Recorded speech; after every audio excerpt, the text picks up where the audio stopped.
Welcome back to Empowerment Radio. We are talking about love and how we can make it easier to love and to be loved. Well, I just talked about my story, and if you want to share your story and tell a little bit about your challenges and maybe need some advice, call in 888-418-6890. Again, 888-418-6890, or type in your question at the chat box, the question box on the Transformation Talk Radio website.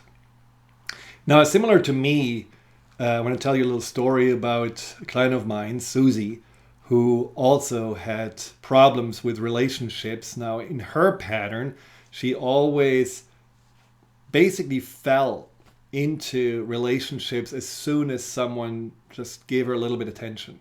That was enough for her to say, okay, well, yes, this person wants me, I want him. And then she did, similar to me, bend over backwards to make this person happy. Now, she always seemed to somehow end up with a heartbreak. Didn't last very long that she felt that these guys were starting to disrespect her, to put her down, make her even feel worse and worth less. And so the relationship ended and she was alone. She felt at the beginning heartbroken, but then there was this little flicker of hope. Well, maybe the next time it will be better. And again, next time she got out with some friends, someone was smiling at her, she fell in love. Same story. And every time it ended, she felt her life is ending. And now, when I ask her about, so how did these dates go? You know, did they ask you questions about yourself? Did they invite you for dinner? Or, you know, did they also just start slow? Or did they demand for you to be intimate in the first night? And, well, she said they never invited her for dinner. They never paid for anything. And they never asked any question. They only talked about themselves. And of course, she had to be intimate with them the first night, and she never questioned that. She even hadn't the faintest idea that she may deserve better. Well, this is not her fault, but this is exactly how she was treated when she grew up, with a neglectful and also abusive father who basically gave her the sense that she was worth not a lot. And so even though she wanted love, she didn't expect love to look any different than that, what she had received from her father. Now, why do we do that? You know, why do we repeat those patterns? Why do we pick those people that we subconsciously already know? Well, they have the red flags hanging from their ears. They already show in the first conversation, yeah, I know that type, but we're still falling for them. Why is that? Well, the reason is that A, it's familiar, just like in Susie's case. Something that she knew and something she felt somehow comfortable with. Maybe subconsciously she also believed she couldn't have anything else. Now another level is that it's of course based on those limiting beliefs. You know, I'm not worthy, I'm not good enough. And so if someone gives you a little bit, that is what you feel is all you can really expect based on your relationship to yourself. But then the deepest level is probably that there is this confusion about why this happened in the first place, that in Susie's case the father was so rejecting her and not really able to support her or take care of her or treat her kindly, and the subconscious mind doesn't like confusion.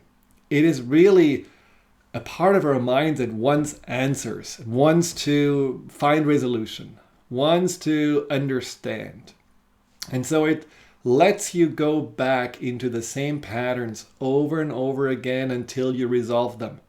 And there is the hope, well, maybe I can make a person who is like my father just love me and treat me well. So then I know, oh, it wasn't me, it was actually my father. Now, the equation doesn't work because there is a type of man that probably will always treat you badly. In Susie's case, it was the guys that were good looking, completely full of themselves, and never really feeling that they had to invest in a relationship because it didn't want to necessarily be committed or have any closer connection. But in her case, she needed to take a break, and that's what she did. She needed to resolve and heal that pain and those wounds of the past that made her feel confused. And she needed to build a stronger relationship with herself so that she could actually in the future see and spot the people that she should avoid. And she actually did.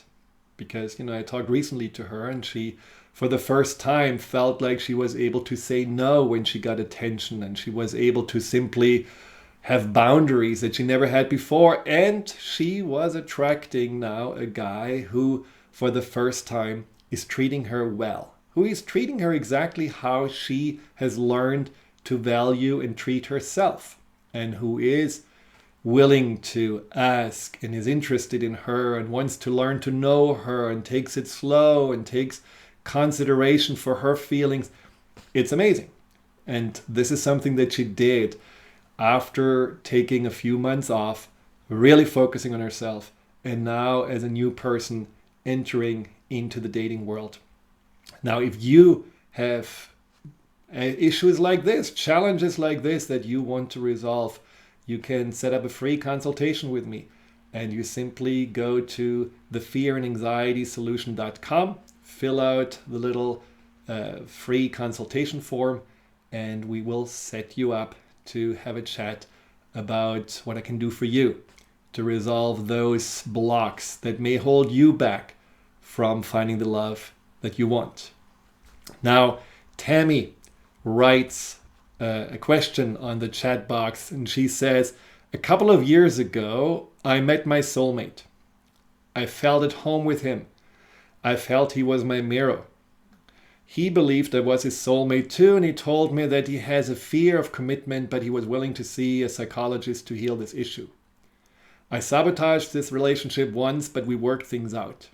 But then after a while, he said he wasn't ready for a relationship suddenly, and he left me. I couldn't let him go emotionally and mentally until I knew a few months later that he had a girlfriend and he was getting married. So why could he not commit to me?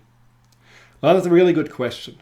And I think it's one of those things where you have to, of course, also ask yourself, how committed were you if you were sabotaging the relationship? Is it possible that we find in the people we are with the mirror image of ourselves? I believe that any relationship is in many ways, a blessing and an opportunity, because the relationship shows us what is really inside of us. It's almost like that mirror that we see in the other person. People treat us the way we treat ourselves. People that we are attracted to are the people that usually are kind of matching our expectations of ourselves. And then, of course, there's also this, when you're in the relationship, what they show, how they treat you, can also be a reflection to what you feel you can offer. And if there is a lack of commitment, you may also feel the same fear of commitment and intimacy. Now, the whole soulmate issue is a very interesting one, because often people believe, well, when you find your soulmate, cling on to it. Don't let it go. That's the most important relationship you can have. And it's only partially true, at least from my perspective. Because I have worked with many people that told me exactly the story. I had met my soulmate. But most of them say that the soulmate relationship was the most challenging one, the most difficult one. It was a roller coaster. When it was good, it was really good. But then it could be equally bad. And so they learned a lot in that relationship. They actually found in some ways themselves in the relationship because they first got lost in the other person. It was almost like the soulmate was a stepping stone to then find their life mate. It happened with my best friend, who was first in love with her soulmate, and that didn't work out at all.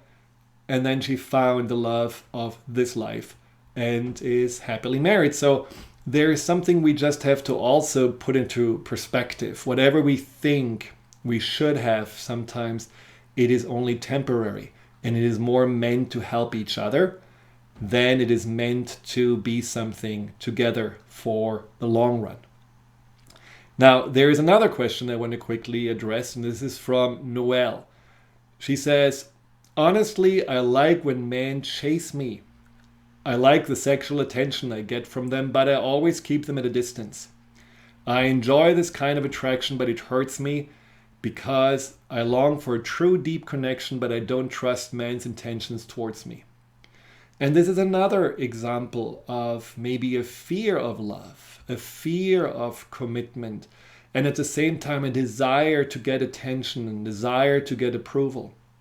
And the problem is, if you like the chase, and how many people do that, that they say, well, there needs to be chemistry, there needs to be a certain attraction. I like the guys that are confident. I like the women that are really attractive. And so there is this tension that they're seeking, but there is also what's missing, a depth. It's almost like the chase is fun, it's exciting, but it doesn't really have the same seriousness about it. It doesn't really have that sacredness about love.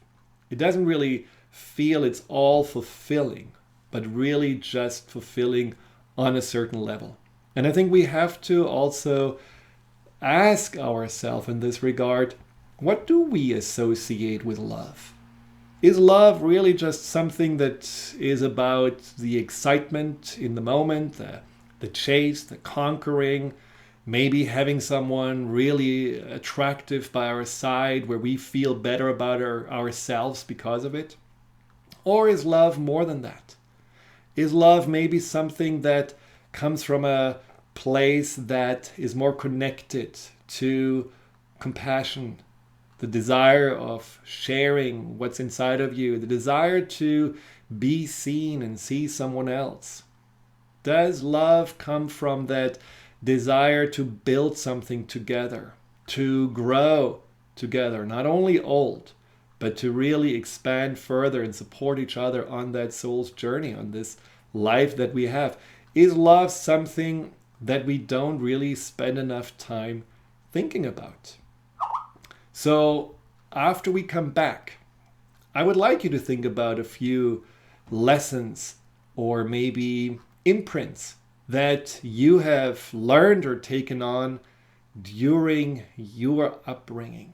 Because like in most of our values and the things that we focus on or the patterns we're living in, they all have a beginning, and they usually start early on.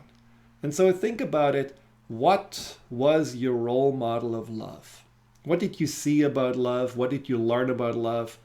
What do you believe was somehow subconsciously imprinted on you when it comes to relationships and when it comes to love? We will be right back.